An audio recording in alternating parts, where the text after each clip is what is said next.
Well,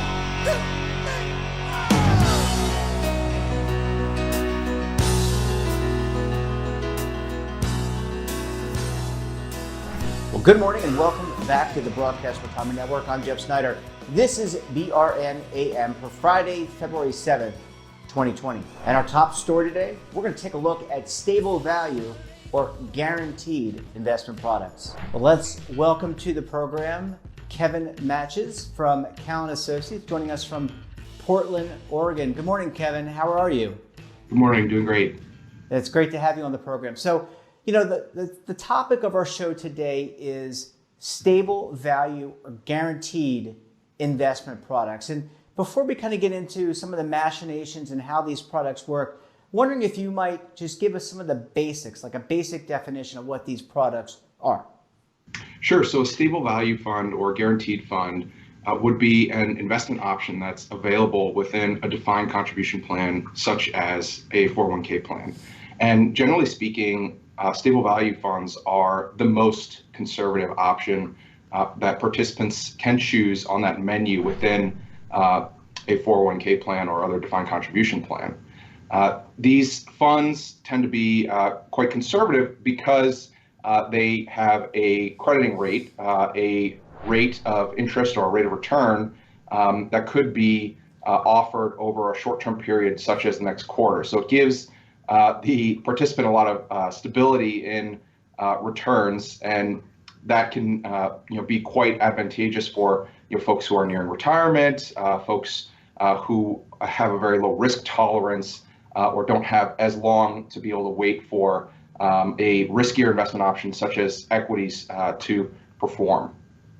And Kevin, just to that point, I mean, many participants, many individuals in retirement plans or even plan sponsors, they may have a money market fund. This investment vehicle is very different, right? It's got a fixed income component and then an insurance component that kind of wraps and provides some of that guarantee that you were talking about.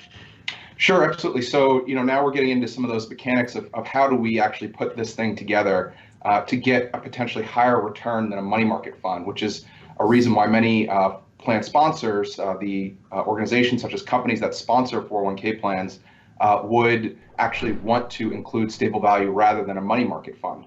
A money market fund invests in very, very short-term fixed income. It's about the highest quality and shortest term fixed income you can find. And so the returns tend to be just about the lowest you can find. Whereas stable value will actually seek higher returns by investing in something a little bit closer to traditional fixed income that has a little bit, hopefully, higher return. And so the way that we can seek to ensure that this investment option remains conservative and appropriate for participants who have a low risk tolerance is by contracting with a wrapper. This tends to be a insurance company. There are a couple of banks that do this as well, but a high quality financial institution that can, in exchange for a fee, come in and offer a book value wrap, which means that the participant is not subject to gains and losses from day-to-day fluctuations in interest rates as they would be with a bond fund, but instead they can offer this stable book value and a steady crediting rate over time, which can be attractive for folks who want to get a relatively higher return than just a money market fund.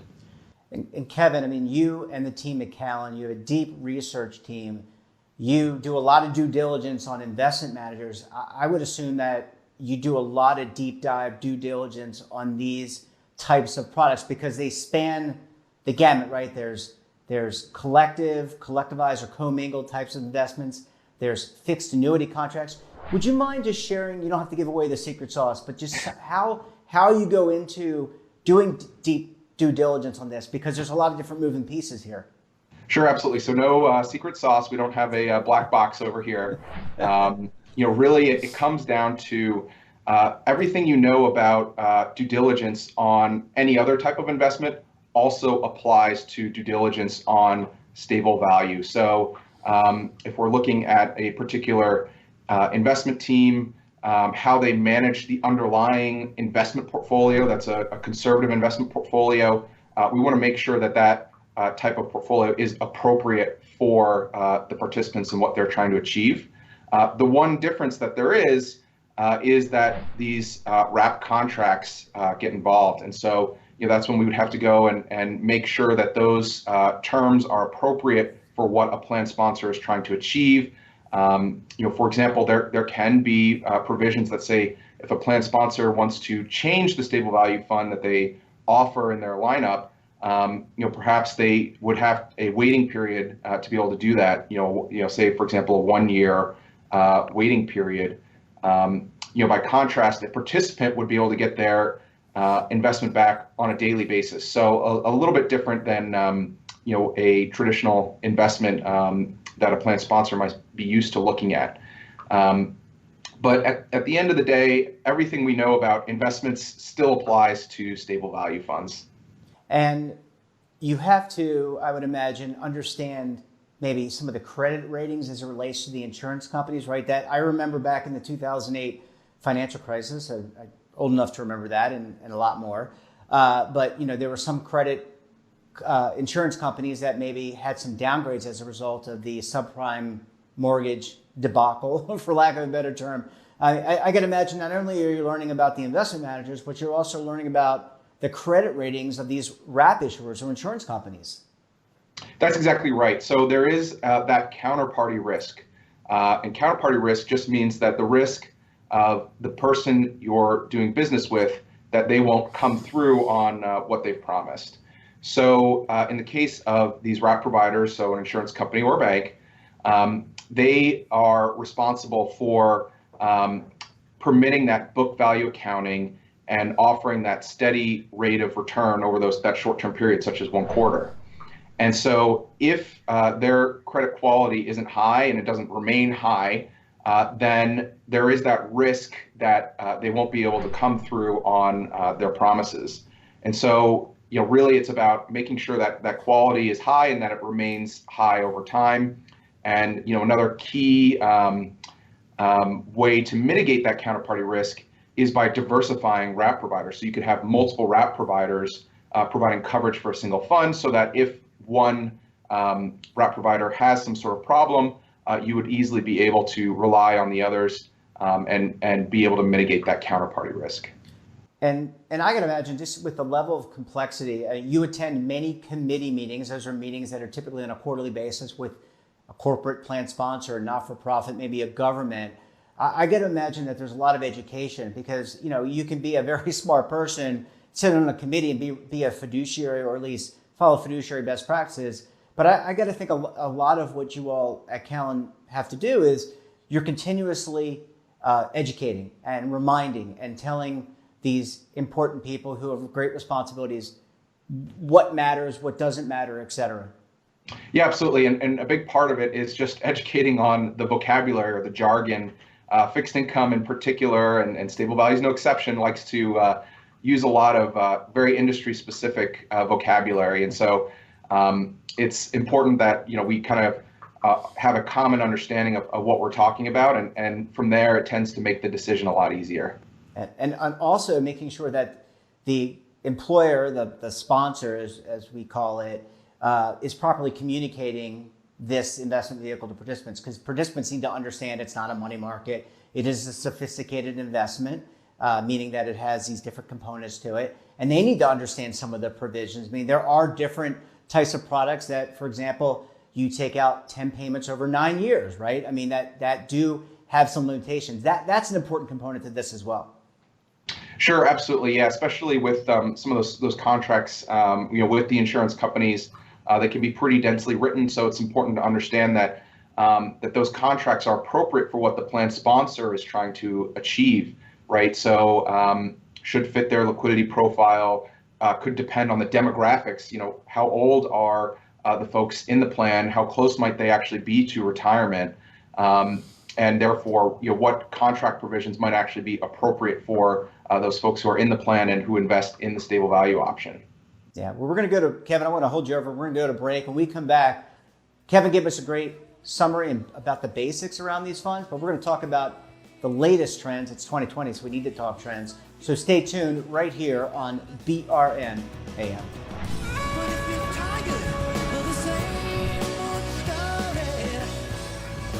Imagine a new television network that will make you richer, healthier, and in control of your financial future.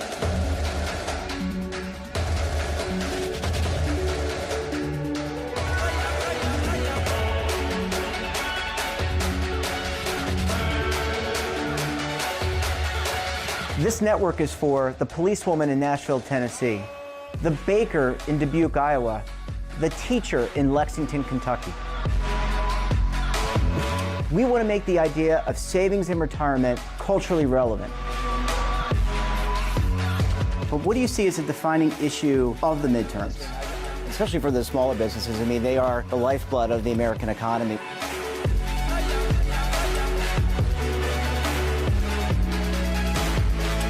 Featuring exclusive interviews, current affairs, and docuseries. 33 years old, you retired early. The philosophy is money only matters if it helps you live a life that you love. But you got to start thinking about retirement as soon as you get in. The Broadcast Retirement Network will drive very high engagement with premium partnerships. So this isn't retirement and savings for your parents or grandparents. This is for all Americans. And we're going to change the way you think about money.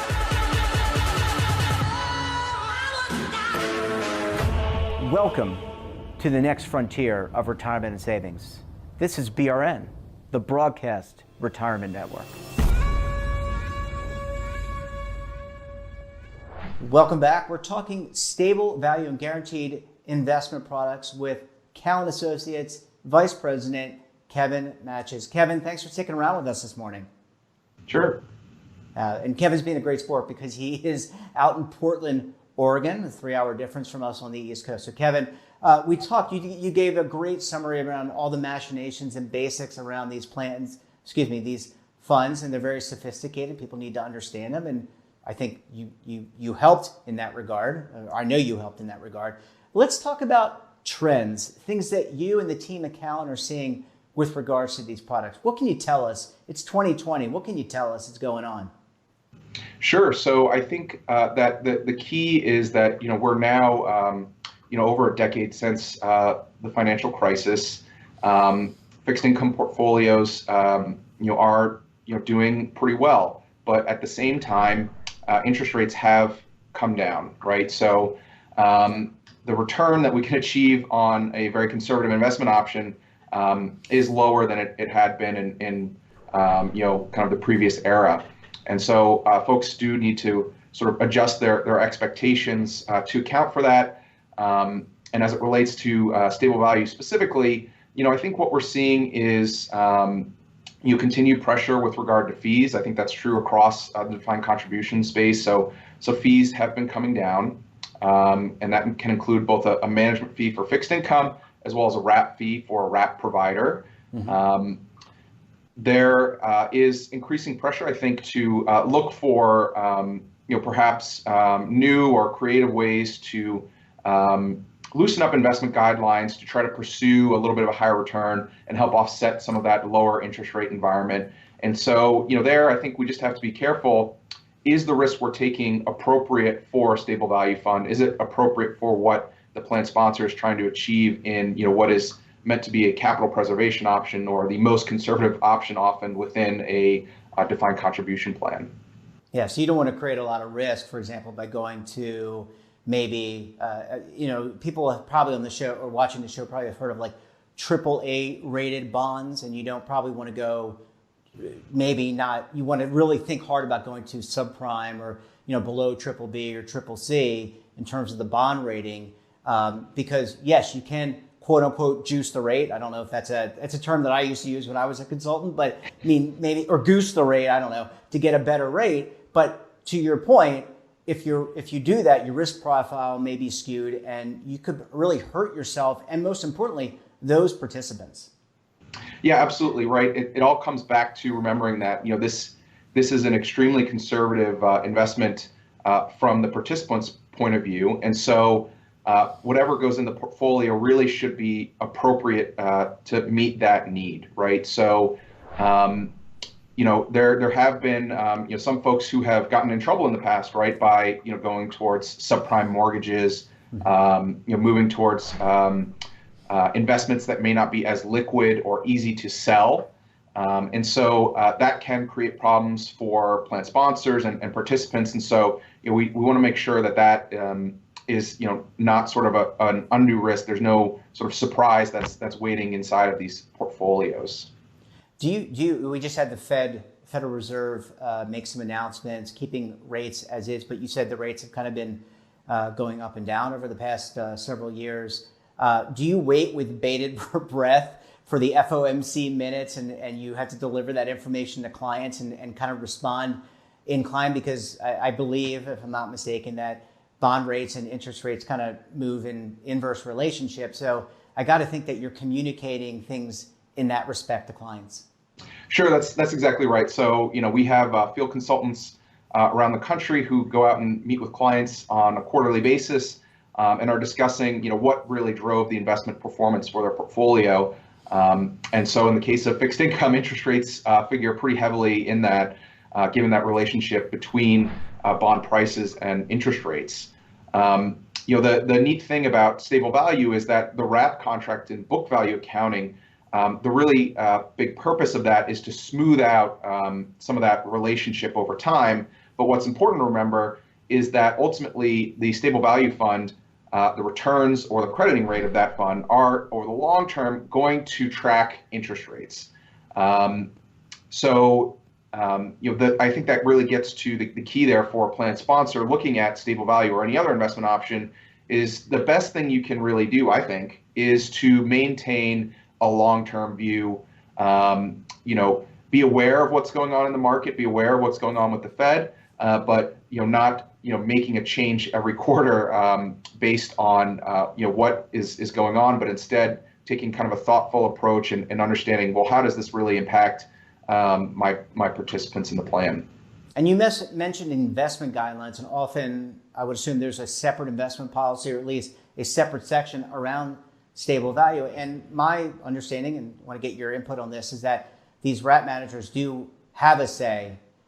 They want to have more of a say in the investment guidelines because, to your earlier point, they want to limit the potential risk. Because, right, if someone takes on more risky assets and the underlying securities go kaplump, the wrap issuer is on the hook. So they really don't, even though they are providing the insurance around the contract, they really don't want to pay the insurance if they can avoid it.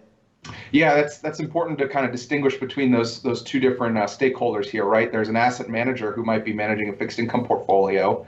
They could have an incentive to seek a higher return to help get that return for participants. On the other hand, the wrap provider is generally seeking to reduce risk because it's not going to be good for their business if that fixed income portfolio comes and surprises them later on, and there are losses in the fund, and could be bad for everybody, the manager, the wrap provider, the participants, the plan sponsor. And so it is that delicate balance or negotiation between the asset manager and the wrap provider on what those final investment guidelines will be. And so there are trends over time. If you look post-crisis, immediately after the global financial crisis, those investment guidelines tightened up quite a bit. These portfolios became extremely conservative, and everybody was talking about trying to reduce risk. And today, I think that those guidelines have loosened up a bit as there's just been that ongoing negotiation about what's appropriate in these funds. Some of your clients, Kevin, have defined benefit plans. Some are just sponsoring a primary defined contribution plan. Any difference in the thinking around stable value for these two different sets of clients? I mean, in terms of how much of a priority stable value is, the usage around the plan or usage around the fund? Yeah, so really what we see is that where stable value can be very valuable for a plan sponsor is within that defined contribution investment menu, and specifically on that more conservative end, often the most conservative option within that investment menu, that is really appropriate for those folks who have the lowest risk tolerance, tending to be those folks who are near retirement or in retirement. And so that's where we really see that that option can get a lot of traction with participants. But of course, the plan sponsor doesn't actually control which investment is chosen by a participant, and so you could have some unintended consequences there, right? A participant who is maybe early on in their career, younger, and has many years before retirement, might actually be better served with a higher risk investment that could help them grow their wealth over time and better save for retirement. But you can see that doesn't always play out as expected. There could be folks using stable value for other purposes, and so I think the best way to kind of deal with that issue is around communicating with participants, educating them about what investment options are available, and what are the appropriate sort of strategies to save for retirement. Yeah, well, best intentions. It all comes down to communication, education. It seems like all the time, even if you got the best plan, the best investments, a lot of it is around communications. Kevin Matches from Account Associates, thanks so much for joining us this morning. We certainly appreciate you sharing your expertise on stable value and guarantee products. Thanks very much. And that wraps up this episode of BRN AM. Hope you found it educational and entertaining as well. Don't forget, we're back again tomorrow for our retrospective show, BRN Weekly, where we take a look back at our best segments for the week. So until tomorrow, I'm Jeff Snyder. Keep on saving, and don't forget, roll with the changes.